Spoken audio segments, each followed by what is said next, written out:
Facebook irratti gisee Facebook irra galta yoo nama live amma dabasaarum eenyuun haa ta'u gillii haa ta'u kan mootummaa kan miidiyaa haa ta'u amma ilaaluu ni dandeessani. Dabalataan viidiyoo amma dhiyoo gadhiifames ilaaluu ni dandeessani yoo fuula Facebook keessan irratti ni fiduu dide. Karaa gabaabduudha kun. Kottaa nafaana bu'aa. Salaamu alaikum. Isin nama amma liivii irra jiru sa'aatii feetan itti ilaaltan isin agarsiisa.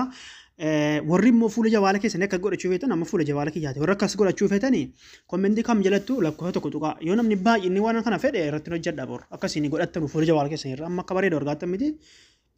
Xayyib amma gara Feesbuukaan deema. Feesbuuk keessanii seentanii gabaabinumaan. Dhiifama.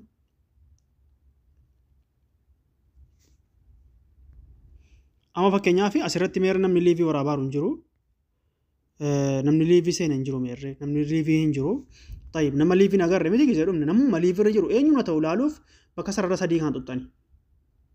San booda akkasuma harkiftanii bakka liiv viidiyoo jedhu viidiyoo seeroo kan argattan miti waggaa tokkoof kan argachuu kaastan mee eenyuun liivii irra jira amma. Kunoo nama liivii irra jiru kallattiidhaan. Yoo nama 45tu daawwataara. Yoo kunoo miidiyaan Itoophiyaa liivii irra jira. Kunoo liivii irra jira kunis kuni dhiyoo waraabee deeme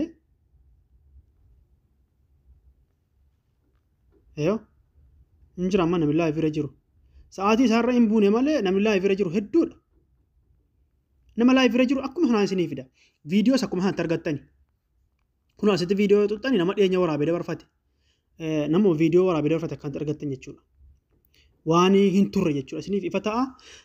Kanarratti gaafii Facebook keessaa hedduu ina gaafataa turtanii akkaataa yoo namni keessa jiraate keessaa baafnu akkamitti paaspoortii jiranna akkamitti sheeritti godhanne sheeritti godhanna kan jedhu wayii sheerii foolloo akkatti godhannu gaafii siitingii keessaa hedduu ina gaafattanii guutuu isaa yuutuubii la isinii gadhiisa hubadhaa guutuu isaa piroofaayilii TikTok gadhuqaa warri Facebook liinkii qabadhaati guutuu isaa yuutuubii irratti ilaalaa.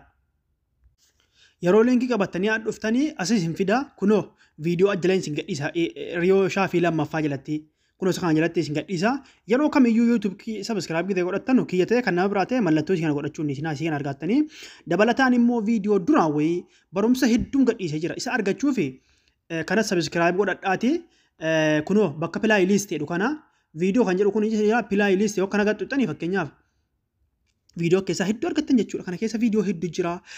Baatirii, waayifaayi, waastappii, iimeelii rakkoo iimeela furmaata guutummaa waa'ee iimeel hedduu isinii gadhiiseen ture. Akkasatti ilaaltan inshaallah. Warri TikTok salaamu alaikum warahmatullahi wabarakatuh. Mee warri immoo dheerina isaa feetanii dhiifama. Warri immoo YouTube, Facebook yaa nama keessa jira jettanii sarara sadii haa tuttan dhuftanii.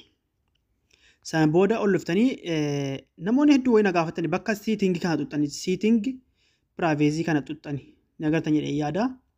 San booda kunoo siitingii isii xiqqoo tuttanii siitingii isii kana namni hedduun keessan ni beektanii.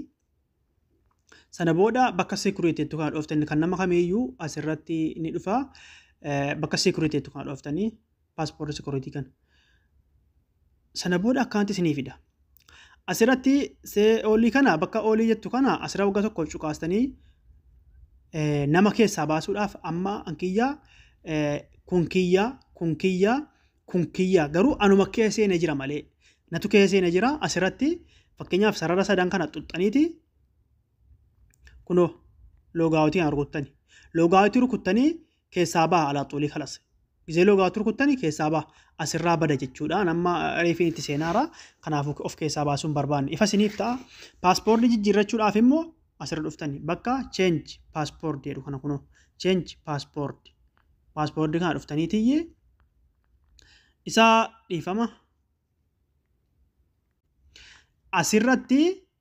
asirratti paaspoortii keessan isa duraan ittiin banattanii jirtan dhaqxanii asirratti immoo isa mati jijjiirrattan asirratti isa ammatti jijjiirrattan itti naxxani asirratti isa duraa qofatti naxxani dhiiftani asirratti isa ammatti jijjiirrattan asirratti isuma ammatti jijjiirrattan sana booda kunoo kan rukuttanii isiniif seeneera jechuudha. Forget paaspoortii ammoo rukuttanii googilii keessa isin keessaa paaspoortii duraanii isiniif fiduu danda'a asirratti isiniif fida paaspoortii duraanii yoo itti rukuttanii kana fakkaataa siitingiin kun keessi mee kan biraan isin agarsiisa.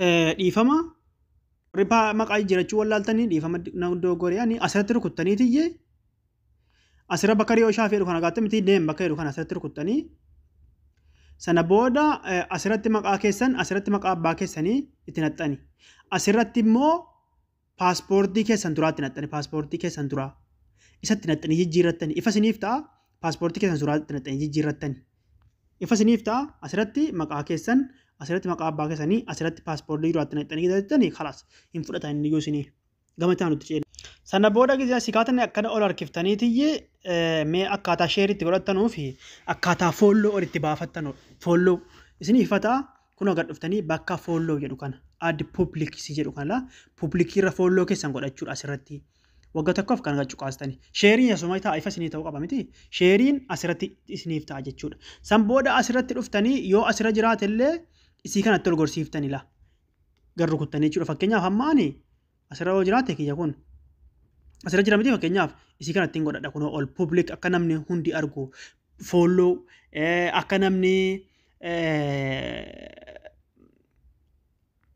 sheerii yaani aadi friendiin cufame jechuudha yoommoo asirra godhattanii friendii keessan yoommoo asirra godhatan cufaayyuu qolloftaniitu cufaayyuun qollofama jechuudha asirrattis akkasuma godhattanii publikii kan argattanii miti akkasuma kanas asuma irratti godhattan kun asirratti godhattanii kanas asuma irratti godhattanii cufa isaa yoo kanatti godhattanii publikii kana sana booda sheerii in godhata feesbuukii keessa yoo kanatti godhatan sheerii in godhata kun immoo banaatti dhiittanii cuftanii fedhii keessanisa ifa sinii ta'e kun publikii isa jalqabaa irra keessan hayyamee gama biraatti deebinu onlaayinii cufachuuf immoo asuma bakka foolloo makaa gadi dabarfattanii asuma dhuftanii kun bakka aktiif jettu kana waggaa tokkoof gachuu qaastanii yoo kun banaa jiraate sila akkanatti yoo banaa jiraate fakkeenyaaf akkanatti yoo banaa jiraate onlaayinii irratti namni isin arga jechuudha feesbuuka akkanatti gachuufattanii salaamu alaikum booda siina rukuttanii of gootanii salaamu alaikum kanuma onlaayinii egaa sitingee feesbuukaa keessaa amma sila barbaachisu isin agarsiiseera gama biraatti